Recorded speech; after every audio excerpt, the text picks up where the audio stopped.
Have you had a full couple days? Are you exhausted? Ready to rock? Awesome. How many of you have been with me before at some venue, someplace? Wow. How many have never been to anything that I've done? I'm curious. Fresh meat. I love that. Thank you for being here. I travel all over the world. I go to about 14, 15 countries a year. About every 3 or 4 days, I'm on a plane or a helicopter or something going somewhere or on stage. So I pick the places I want to go because life is too short to do things you don't enjoy. And I'm here not because you guys just invited me. I'm here because this is where I want to come. I actually lived in the Gold Coast for a period of time. I love Australia. And I think many of you, when you're around something all the time, you take it a little bit for granted. And as an outsider coming in, one of the beautiful things about your culture that you probably maybe lost track of, I'm sure you intellectualize it, but you know how your children, if they start growing and they want you to measure them, and like 2 days later they want you to measure them again, I think I've grown. Who's got some kids knows what I'm talking about here, right? When you're a kid, everything's new. You can watch the same Disney film 52 times and it's really cool. Parents are like, oh my God, do I have to see this a second time? There's a law that destroys the quality of most people's life. It's called the law of familiarity. If you get around anything enough, you tend to take it just a little bit for granted. And one of the things I want to do here, I want to deliver for you times 10 of what you expect. I know you expect a lot. But one thing that I hope that you'll leave here out of this day with is a focus not only on how to achieve more, that's quite frankly pretty easy, but how to truly enjoy more, which most of you think is easy.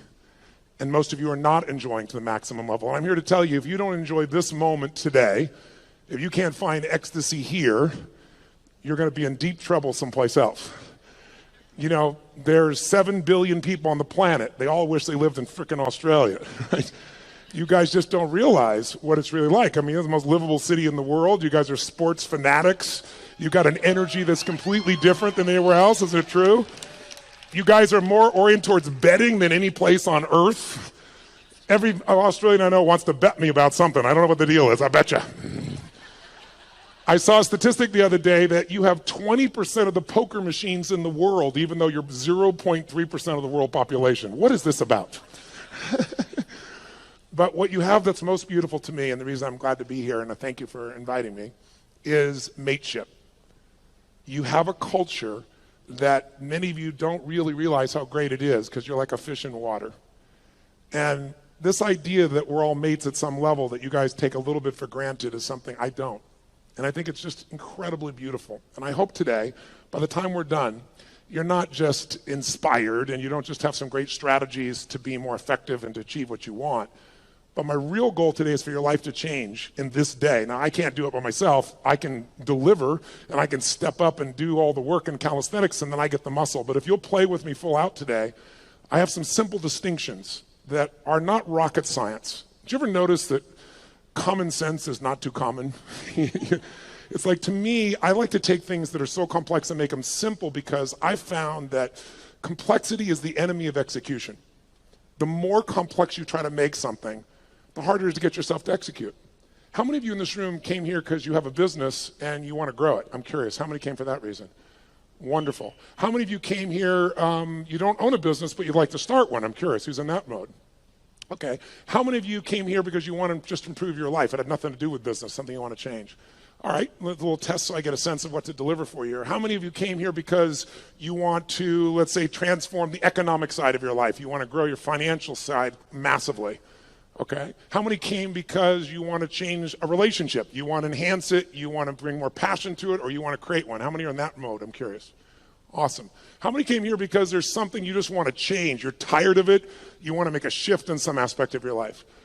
You guys are raising your hand for everything, you greedy bastards, you. What the? All this and you give me a little 3 hours? What the hell is this? Well, let me just tell you, I think we can find a way to touch all these things. My biggest challenge is that the shortest seminar I normally do is 50 hours, 50, not exaggerated, in a weekend. And the reason is I'm not into pump up. I'm not into just enthusiasm. I do believe in energy, and we're going to create that here if you're up for it, because without energy, you're not going to follow through on anything. You can attend everything you've heard here, and I'm sure you've learned from some great speakers, but the vast majority of people will never apply it. That's why I'm here. Because knowledge is not power. Knowledge is potential power. Knowledge is trumped every day by execution. And if you really want to change your life, you can't let the learning you have here lead to knowledge or become an idiot. You got to let your learning lead to action, and then you can become wealthy financially, mentally, emotionally, spiritually, and everything else. So that's going to be my focus with you here. And part of why I'm able to talk about this is because this is my 39th year doing this. I started when I was 3, obviously. And I mean, 39 years, it blows my mind, in 100 countries. And when you're around people in 100 countries and you're seeing this much diversity, at this point in my life, nothing surprises me because every culture is different in the world, all the countries I work in, but we all have the same human needs. And so I hope I don't make any faux pas. I've been coming here for 25 years, so I think I probably won't make too many of them while I'm here. But I hope you know they won't be out of disrespect. But I really give a damn more than culture. I care more about the individual.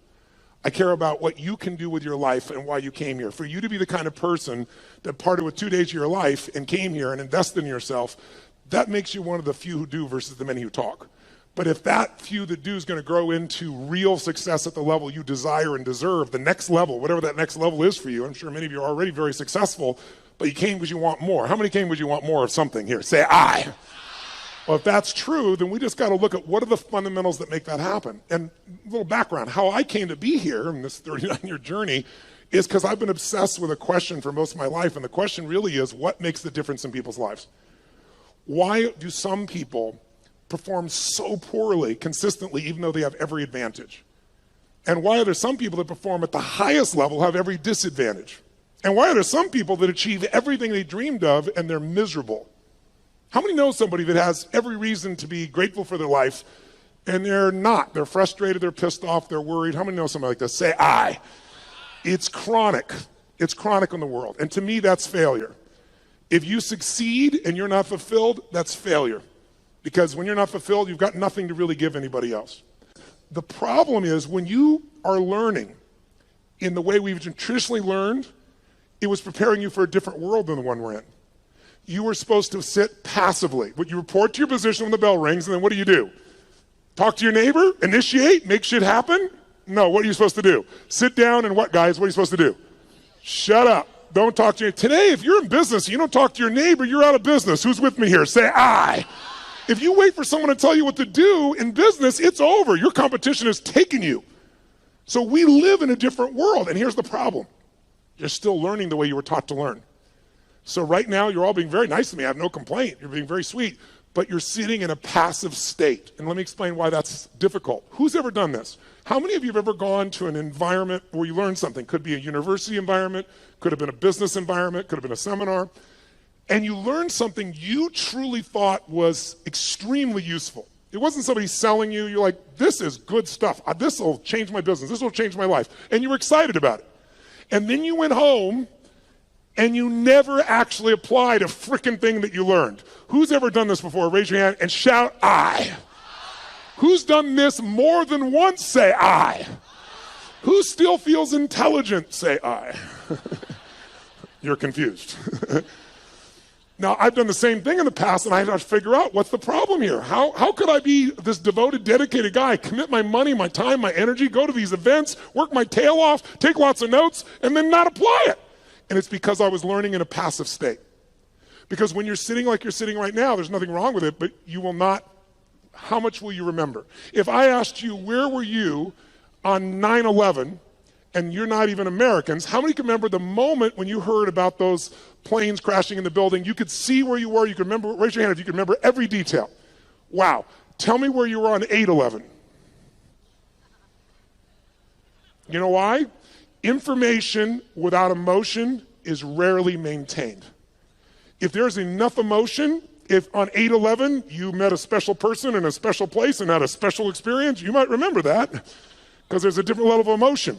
So one of the things we want to do is when you're learning in the traditional sense, there's not enough emotion in your nervous system. There's not even enough emotion, there's not enough energy.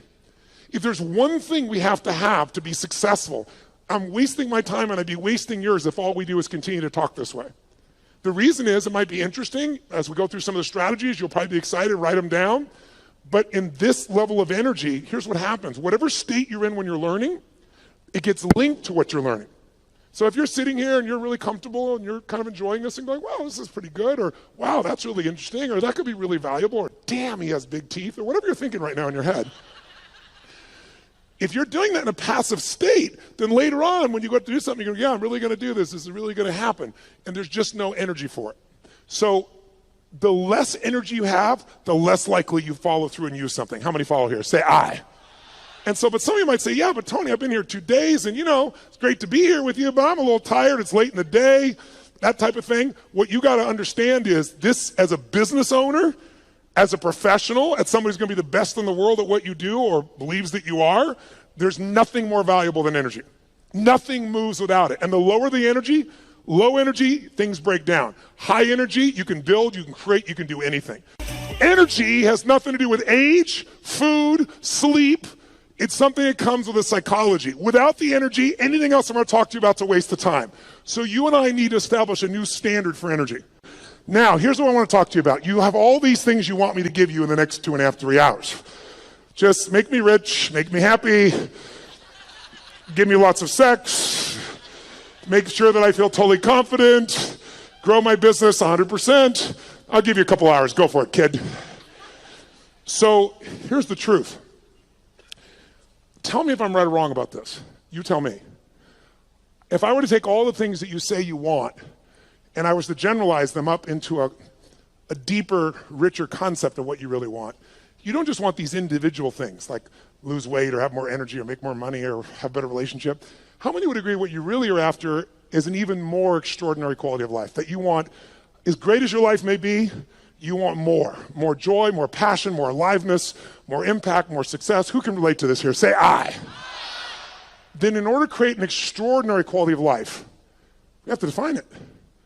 So what is an extraordinary quality of life? What would a magnificent life be? It's not for me to define. It's for you to define on your terms. To me, an extraordinary life is life on your terms.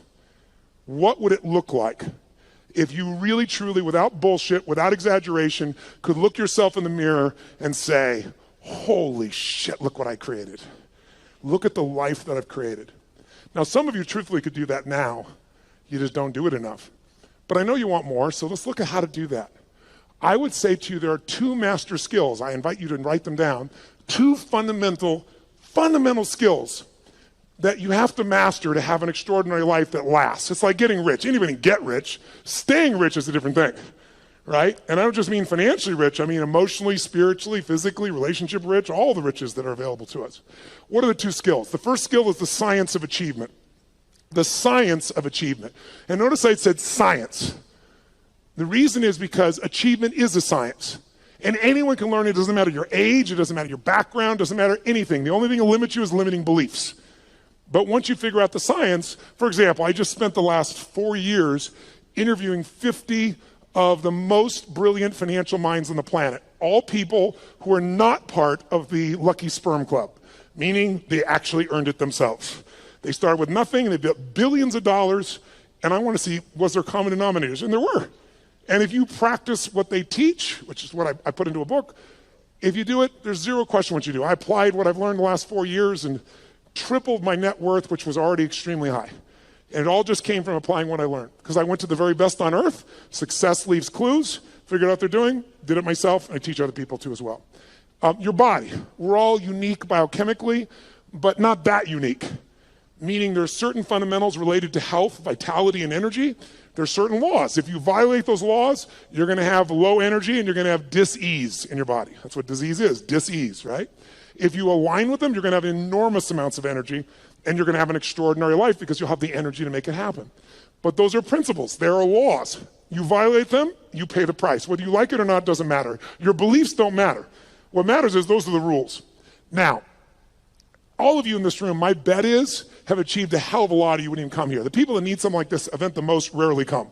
The people that are already successful, to some extent, they want more. They've got momentum. That's why they come. But let's point out real fast what does it take to achieve. I want to give you what I believe, and you tell me if this is right or wrong.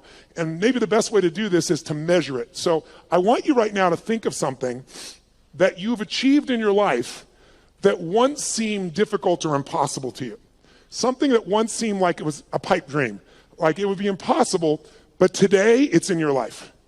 That might have been starting your own business, and now you have it. That might have been a person you wanted to go out with. You're hoping they'd say yes to going out. You're hoping you'd kiss them. You're hoping you'd make love to them. And now you're married to them. Good morning, and you're gone. Law of familiarity, right? But it was once a dream. It was once like unbelievable. It seemed impossible. Maybe it was earning a certain amount of money. Maybe it was something simple like, how many of you when you were really young, there was a car that was like, or maybe even today, there was a car that was a symbol to you of freedom or success or something. Anybody have a relationship with like that, something, right? So you wanted it, and it seemed impossible, and then you made it happen. How many can think of something right now that once was impossible, and it's in your life today, solid, you made it happen? Let me see your hands. Say I.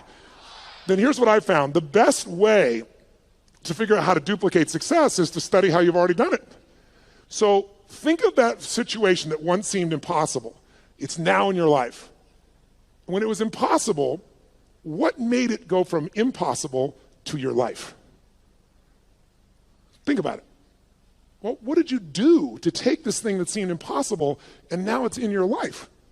But I would argue to you that there's 3 fundamental steps that everybody goes through at a minimum. If you took something once seemed impossible, it's there. And if we recognize what they are, you can go back to it and you know it works because you've done it before. And you can apply it to anything. And I've applied it most of my life. And by simplifying it, whenever I really want to achieve something, I come back to these 3 steps and I make it happen. So the first step is, tell me if this is true for you. You became obsessed by it. This thing you wanted, you didn't just want it, your hunger for it got stronger. Your desire for it got stronger. She's smiling, yes. Was it him? Good, I like that. Lucky man, right? But you had this hunger, you had this desire, but it's a hunger and a desire that wouldn't go away. People always ask me, one of the most common questions I'll get asked by people in the media is, Tony, is there a common trait? Because, I coach all these multi-billionaires now at this point in my life. So I've got guys that have now become, I've coached them, but they're now my friends. So people, like to give you an idea, Mark Benioff, who started Salesforce.com from 0, and they're going to do this year $8 billion. And he did it right out of one of my seminars. Came up and told me, you convinced me, I'm leaving my company, I'm going to start this business, I'm going to apply the principles you taught. He said, it's called Salesforce.com, I'm leaving Oracle, we're going to do $100 million. He thought that was big. Now they're doing $8 billion. But I'm coaching these people. Or to give you an idea, Sir Richard Branson. Richard's a good friend of mine. 400 companies he has. He's just, and you say, what do these people have in common? A Steve Forbes, what do they all have in common? What they have in common is hunger. A hunger that doesn't go away. Most people are hungry because things are uncomfortable, they don't like how it is, and they go to try to fix it, or they lose weight to get in a bikini for a month or whatever it is, but the hunger doesn't last. The people that are most successful on the face of the earth, I think intelligence is one of the most valuable things a human being can have and develop. But how many of you know somebody who's incredibly smart and can't fight their way out of a paper bag, right? So intelligence is not enough. What's going to make you maximize your ability is hunger. A hunger that doesn't go away. So in the area where you achieved, your hunger was sustained. You got hungry, you got desirous, but you didn't let it go. How many can relate to this when you think about this item, this situation? You were hungry, you were driven, and you wouldn't let it go. How many can relate to this? Say, I. And because you had that hunger, what did it do? It gave you the drive to do something, which is the second step. Once that hunger is strong enough, it'll pour you into action. So step 2 is you got to take massive what? Massive, write down, massive action is the cure-all. We all know it, but we forget it. People say, I don't know what to do. Here's what you do. Try anything. I don't know where to start. Throw up a rock, wherever it lands, start there. The next person goes by, go, I need to talk to you. You're the first person after the rock. Whatever it takes, you can get them going. But what people do is they think they have to know the answer. What they really got to do is get into action. But it's step 2 has 2 parts. Take massive action and effectively execute. Because if your goal was, let's say, to see a sunset, that's your whole goal, and your plan is you start taking action by running east looking for that sunset, I don't give a shit how positive you are. I don't care how much you believe. I don't care how enthusiastic you are. You are absolutely not going to get the result because you have the wrong strategy, right? So you have to effectively execute. But if you take massive action and what you're trying doesn't work, what should you do? If you have this big goal and you're on fire for it and you're going to make it happen and then you try something that doesn't work, what should you do? Try something else. And what if that doesn't work? What should you do? And what if that doesn't work? What should you do? Come on, guys. If that doesn't work, what should you do? If that doesn't work, what should you do? If that doesn't work, what should you do? I'll give you an example. How long would give your average baby your average child to learn how to walk. How long would you give your average child before you say, hey, stop, you're just not a walker? You go, what are you, crazy? My kid's going to keep trying until he or she walks. Magic formula. No one or almost everyone in the whole world walks. But watch. How many of you like to sing when no one's around? How many sing you sound like hell? Let me see your hands. Why aren't you a singer? Because early in your life someone said, that's horrible. Shut up. That's terrible. Don't do that anymore. You're not a singer. And you believe them. Instead of keep changing your approach until you became a singer. There's nothing you can't create. If you're hungry enough, if you take enough massive action, and if you keep changing your approach until you find the way to effectively execute. Now, there is a way to speed this up, and that is to model someone who's already getting the result you want. Why reinvent the wheel, right? If you find this woman is able to have this incredible relationship with her man and she doesn't bitch about him all the time, they're in love, they're passionate for each other, she's not lucky. You want to find out, what is she doing differently with her man than you're doing, right? What's he doing differently with his woman than you're doing? Because if you find that out, you're going to find out it isn't luck. There's something underneath it all. And once you know what that something is and you effectively execute, then you only need one more thing to achieve what you want. And that's grace. Or some people call it God. Some like to call it luck. But there is an amazing thing I've learned in my life. The harder you work, the more focused you are, the more committed you are, the more flexible you are, the more grace tends to come to you. And the more you acknowledge grace in your life. That no matter how hard you and I work, there's still grace that we've been born in this time in human history. I mean, there wasn't a better time in your life or any lifetime to be an entrepreneur than there is today. There's more resources available at your fingertips, it's in your pocket, for God's sakes, than ever existed in the history of the world. And it's going to change every aspect of your life, and you want to be ready to take advantage of that. But it's really hard to take advantage of things when you're busy not noticing all the grace that already exists. I found when you acknowledge it's there. Who can align with this? Who's ever felt that sense of guidance or grace in your life?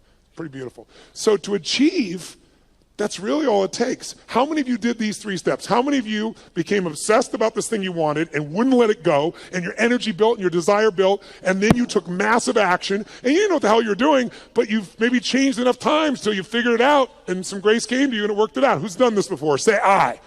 Then I'm here to tell you, whatever's not in your life today that you want, go back to those 3 steps. As basic as that is, that's all it takes. And we make it so much more complex in our minds. And that's why most people don't achieve. They get fearful because they make it bigger than it is. And you can speed it all up by doing what I've done throughout my life. Go find someone who is the best in the world at what they're doing and suck out of their brain whatever they know. But there's a second key lesson.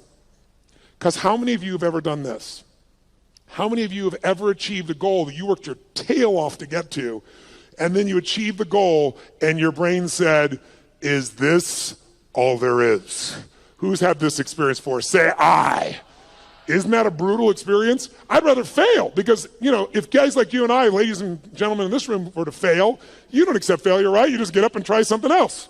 So failure is actually better because you could still succeed. When you succeed and you're not happy, now you're what I call technically screwed. That's demoralizing because you worked your guts out and you achieved it and you're still not fulfilled. So the second lesson, I believe, is even more important. And this lesson, if you can take it home tonight, I'm telling you, will change your life more than anything else I know. And I know it from 39 years of working with people, including myself. The second lesson is you must master the art of fulfillment. The art of fulfillment. And that sounds so basic, doesn't it? The art of fulfillment. But notice I didn't say the science of fulfillment. Why? It's not a science. You know why? Because what's going to fulfill you, my dear, you and you, even if you're dear friends or family, is not the same. Fulfillment's an art. If you want to know what fulfills people, look around this earth. You got to find what it is that will light you up. Because otherwise you achieve and you're not fulfilled. As I said earlier, success without fulfillment is the ultimate failure. You think that if you achieve, you're going to be happy. And I'm here to tell you, you got to happily achieve. And that sounds just like changing one word, but it's a different life.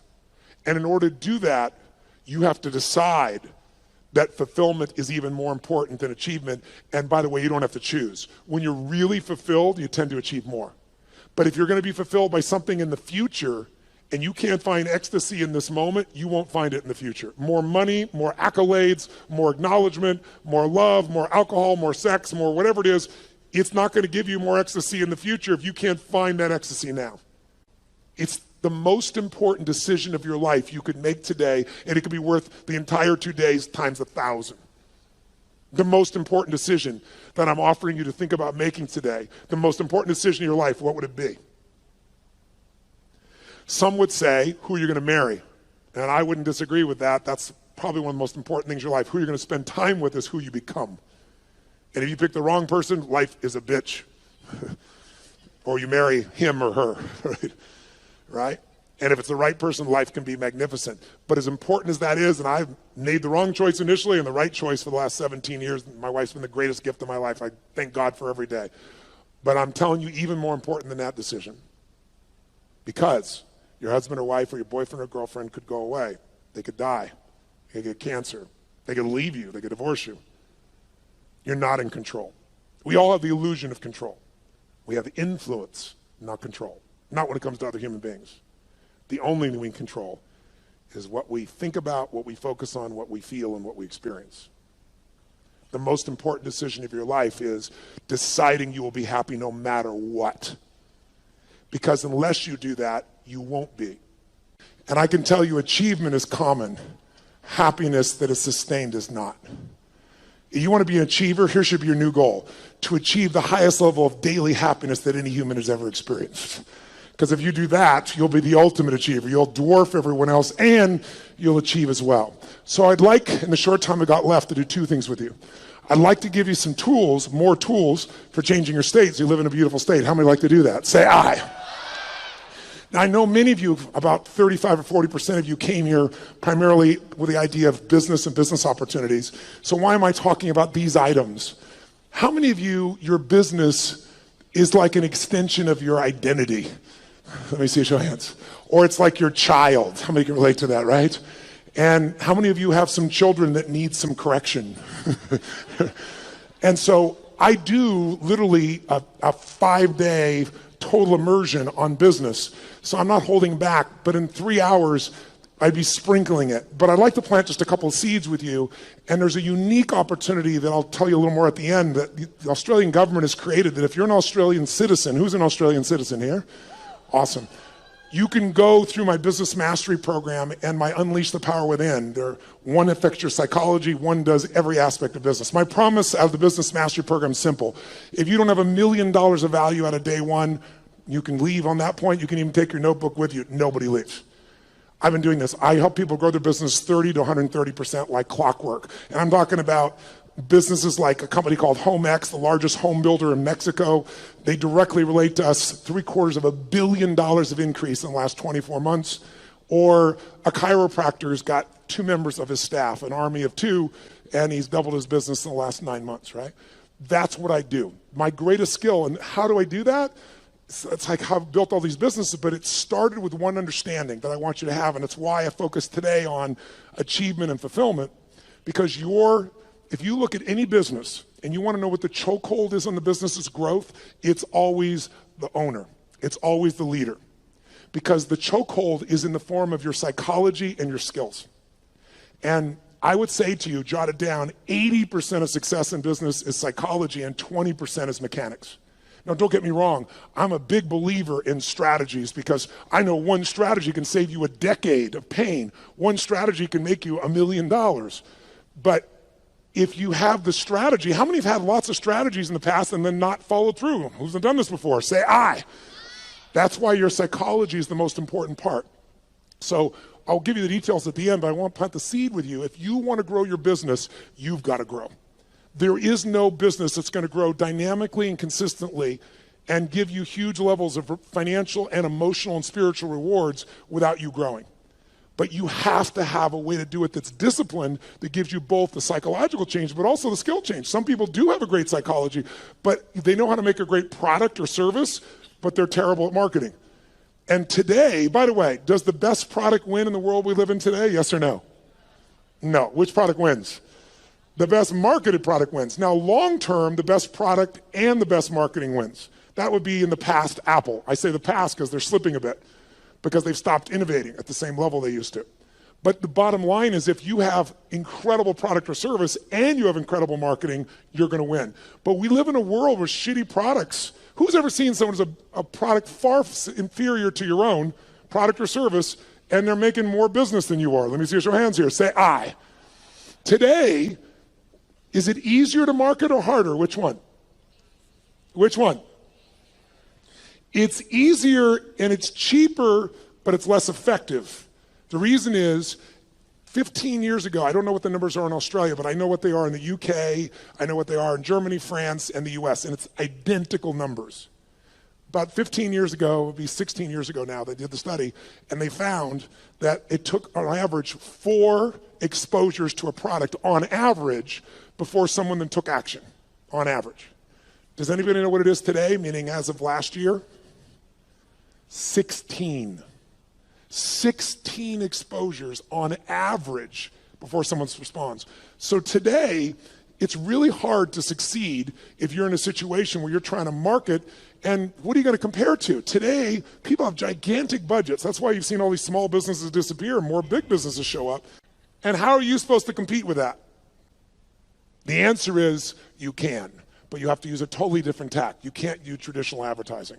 You're going to have to learn to master what I teach, which is how do you become the expert in the field so that people come to you because they want to understand what you know about it. Where people seek you out, you don't advertise for them. Because whatever advertising you have, if you're a small business, it's going to be very hard for you to compete with that. And that is for every kind of product you can imagine today, isn't it true? So a lot of people get down and out. It's just because they don't understand. It is so easy in the world we live in today to develop a level of expertise where your marketing is not marketing, it's adding value. If there's one way to become wealthy in business, there's only one way to stay wealthy. Find a way to do more for others than who? Than who? Than anyone else. If you find a way to add more value than anyone else in your category, you will completely dominate that marketplace. And if you keep doing it and you keep innovating and you keep growing, you can go from a tiny little business where everyone else dominated you to where you're the dominant force. And I'm only one example of that. And I can show anyone how to do that process. But you're going to have to commit yourself to the study.